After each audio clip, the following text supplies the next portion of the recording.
मुख्यमंत्री गहलोत मैराथन चुनावी दौरे पर। सीएम गहलोत आज अजमेर, राजसमंद, भीलवाड़ा दौरे पर। किशनगढ़ में कांग्रेस प्रत्याशी के समर्थन में चुनावी सभा करेंगे। नाथद्वारा में डॉक्टर सीपी जोशी के समर्थन में सभा करेंगे। मांडल में कांग्रेस प्रत्याशी के समर्थन में चुनावी सभा को भी संबोधित करेंगे मुख्यमंत्री गहलोत। और देखिए, आज का दौरा खास है क्योंकि यहाँ शुरुआत हो चुकी है चुनावी सीजन की और अब रैलियों में ये सीजन तब्दील हो गया है। नामांकन प्रक्रिया जहां एक तरफ चल रही है, सूचियां जहां एक तरफ आ रही हैं, लेकिन इसी बीच शुरुआत रैलियों की हो चुकी है। और मुख्यमंत्री अशोक गहलोत खुद इससे पहले जोधपुर पहुंचे थे और उन्होंने वहां की जनता से कहा था, आप मुझे आशीर्वाद दो, इसके बाद मैं पूरे प्रदेश में पहुंचूंगा। मुख्यमंत्री अशोक गहलोत कल डी कुम्हेर पहुंचे थे और उसके बाद सपोटरा पहुंचे थे। अब आज 3 प्रमुख जिलों की प्रमुख सीटों पर यानी कि अजमेर, राजसमंद और भीलवाड़ा, यहां की सीटों से जो प्रत्याशी उतारे गए हैं उनके समर्थन में सभा करेंगे मुख्यमंत्री गहलोत। और हॉट सीट पर किसके सामने किसका फेस ऑफ, ये हम आपको लगातार टेलीविजन स्क्रीन पर एक तरफ दिखा रहे हैं। ज्यादा जानकारी देने के लिए हमारे साथ ब्यूरो चीफ नरेश शर्मा जुड़े हैं।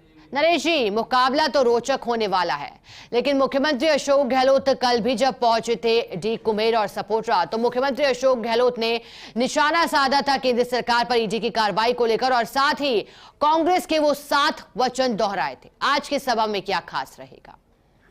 देखिए, अगर हम पिछले 2 दिन की मुख्यमंत्री की सभाओं का जिक्र करें तो पता लगता है कि मुख्यमंत्री किस आधार पे और किस दिशा में चुनाव को ले जाना चाहते हैं। 2 महत्वपूर्ण मुद्दे हैं। एक तो जो केंद्रीय एजेंसियां है उनकी जो कार्रवाई हो रही है उसको मुद्दा बनाया जा रहा है, और दूसरा जो सरकार की जो उपलब्धियां है पिछले 5 साल की, उसके आधार पे वोट मांगे जा रहे हैं। साथ में 7 गारंटियों की या 7 वचन की जो आपने बात कही है उसका भी जिक्र लगातार मुख्यमंत्री अशोक गहलोत कर रहे हैं। और जो मुख्यमंत्री का कार्यक्रम है उनका भी यही हवाला देके कार्यक्रम है कि जो 7 गारंटियां है उनको जनता तक पहुंचाना, वो इस पर फोकस रहेगा। लेकिन आज की जो 3 सभाएं हैं वो तीनों महत्वपूर्ण है, जो कि अजमेर, भीलवाड़ा और राजसमंद जिले की है। मेवाड़ का इलाका है और कहा जाता है कि मेवाड़ पे सबसे ज्यादा फोकस इस बार मुख्यमंत्री अशोक गहलोत कर रहा है पूर्वी राजस्थान के बाद में। तो सीपी जोशी के यहाँ जाएंगे, रामलाल जाट के यहाँ जाएंगे, और किशनगढ़ जहाँ से भाजपा के बागी विकास को कांग्रेस ने टिकट दी है वहां पे मुख्यमंत्री जाएंगे। तो आज भी जो भाषण में जो जिक्र होगा, जो हमें लगता है वो यही रहेगा कि जो सरकार के कामकाज है, जो यहाँ पे मुख्यमंत्री ने काम कराए हैं, खासकर ये मुख्यमंत्री का ये भी दावा रहेगा कि बिना भेदभाव के काम कराए हैं। और इसके अलावा आने वाले समय में किस तरह की योजनाएं लेकर आने का वादा कांग्रेस कर रही है, इसका जिक्र भी रहेगा। तो देखना ये होगा कि जो मुख्यमंत्री की सभाएं हैं, सभाओं में जो लोग आए हैं, ये लोग जो सरकार की योजनाओं के आधार पे वोट में किस तरह से तब्दील होते हैं। क्योंकि एक तरफ अगर प्रदेश में बात करें, कांग्रेस में प्रचार की कमान पूरी तरह से मुख्यमंत्री अशोक गहलोत के हाथ में है, और दूसरी तरफ भारतीय जनता पार्टी है, वो भी आक्रामक प्रचार कर रही है। तो ऐसे में किस तरफ पल्ला भारी रहेगा, कौन जीतेगा, ये तो फैसला जनता करेगी। लेकिन फिलहाल नामांकन रैलियों के आधार पे अंदेशा लगाना मुश्किल होता है कि वोट किस करवट बैठेगा, क्योंकि हर जो दल है वो अपनी पूरी ताकत लगाता है, हर प्रत्याशी ताकत लगाता है कि नामांकन रैली में ज्यादा से ज्यादा लोग आए। जैसे जैसे जो सिका चुनाव आगे बढ़ेगा, जैसे जैसे 1 to 1 संपर्क की तरफ चुनाव बढ़ेगा, उसके बाद एक आकलन किया जा सकता है। लेकिन बहरहाल जो कांग्रेस की बात कर ले हम पूरी तरह से, तो अपना नामांकन भरने से पहले मुख्यमंत्री प्रमुख नेताओं के नामांकन दाखिल कराने के लिए जा रहे हैं। चाहे वो रामेश्वर डूडी की पत्नी का नामांकन हो, चाहे दूदू में बाबूलाल नागर का नामांकन हो, जो उनके काफी नजदीकी है, निर्दलीय होने के बावजूद मुख्यमंत्री अशोक गहलोत का साथ दिया था, और अब सीपी जोशी और रामलाल जाट के यहाँ नामांकन भराने भी मुख्यमंत्री जा रहे हैं। कल भी हमने देखा कि मुख्यमंत्री जो है विश्वेंद्र सिंह और रमेश मीणा, इन दोनों की नामांकन रैली में शामिल हुए हैं। ये एक बड़ा मैसेज था। तो आपको ध्यान होगा कि जब सियासी संकट का दौर था तो रमेश मीणा और विश्वेंद्र सिंह है वो सचिन पायलट के साथ गए थे जी। लेकिन इसके बावजूद उन तमाम पुरानी चीजों को भूलने का दावा करते हुए और दावा जो है उसको दिखाते हुए भी मुख्यमंत्री दोनों नामांकनों में शामिल हुए थे। यानी कि एक मैसेज देने की कोशिश की जा रही है कि जो उस दौर में जो कुछ हुआ था उसको कांग्रेस पार्टी भूलना चाहती है और उसी कारण विश्वेंद्र सिंह और रमेश मीणा के नामांकन में मुख्यमंत्री अशोक गहलोत शामिल हुए थे। इन दोनों रैली में जो कि ये माने पहले ये जाते थे कि सचिन पायलट खेमे के हैं, लेकिन सचिन पायलट इसमें नहीं थे, मुख्यमंत्री अशोक गहलोत शामिल थे।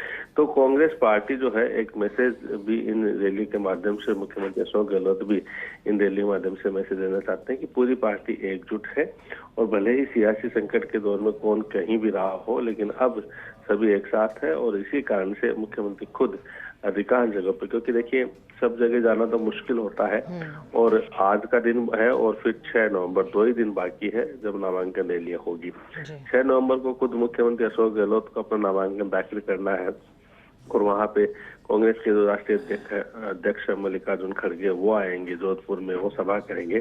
तो 6 तारीख को तो मुख्यमंत्री और नामांकन रैलियों में शामिल नहीं हो पाएंगे, खुद का नामांकन दाखिल करेंगे।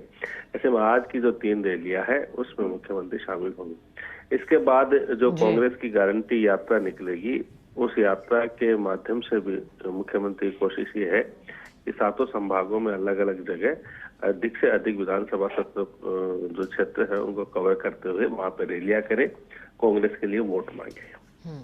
नरेश जी, आगे के कार्यक्रम की बात करें तो आगे का क्या कार्यक्रम रहेगा, क्योंकि यहाँ जो तस्वीरें देख पा रहे हैं, देखिए अगर कल से लेकर आज तक का जिक्र करें तो चेहरे सीपी जोशी जैसा दिग्गज चेहरा, साथ ही साथ रामलाल जाट जो खुद राजस्व मंत्री हैं, इसके अलावा कल बात करें मंत्री विश्वेंद्र सिंह, रमेश मीणा, तमाम मंत्री।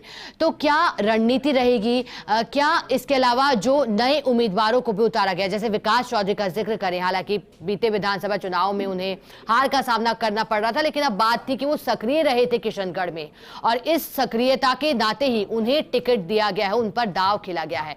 तो आगे किस तरह का कार्यक्रम, क्या मुख्यमंत्री अशोक गहलोत जो नए चेहरे उतारे गए हैं उनका भी समर्थन अब करते हुए दिखाई देंगे? हालांकि आपने भी बताया कि अब समय कम रह गया है, रैलियां अब ज्यादा नहीं हो सकती। देखिए जो रैलियों की मैंने बात की है वो नामांकन रैलियों की बात की है कि नामांकन रैली अब नहीं ज्यादा मुख्यमंत्री अटेंड कर पाएंगे, क्योंकि 2 दिन का समय आज का और 6 तारीख का, 6 को खुद मुख्यमंत्री नामांकन दाखिल कर रहे हैं। ऐसे में आज का दिन ही उनके पास है। जहां तक आपने किशनगढ़ की बात की है विकास चौधरी को, तो विकास चौधरी सक्रिय रहे थे अपनी पार्टी से टिकट लेने के लिए। कांग्रेस को तो इंतजार था एक ऐसे नेता का जिनको टिकट थमाया जा सके, क्योंकि और कांग्रेस के पास वहां कोई दावेदार नहीं था। सुरेश टांक को टिकट देना चाहते थे, निर्दलीय विधायक को, लेकिन उन्होंने लेने से मना कर दिया। ऐसे विकास चौधरी जो कि भाजपा नेता है, भाजपा से जो टिकट लेने की उन्होंने लगातार कोशिश की, उनको टिकट नहीं मिला, तो फिर उन्होंने कांग्रेस का दामन थामा और कांग्रेस का सिंबल लेकर अब मैदान में है। तो ऐसे में अब कोशिश ये है कि खासकर ये सीट जो कांग्रेस ने नहीं जीती है, पिछली बार भी निर्दलीय ने जीता था, तो उसको निकाला जा सके। और जहां तक आगे के कार्यक्रम की बात है तो कल मुख्यमंत्री अशोक गहलोत डेगाना जाएंगे।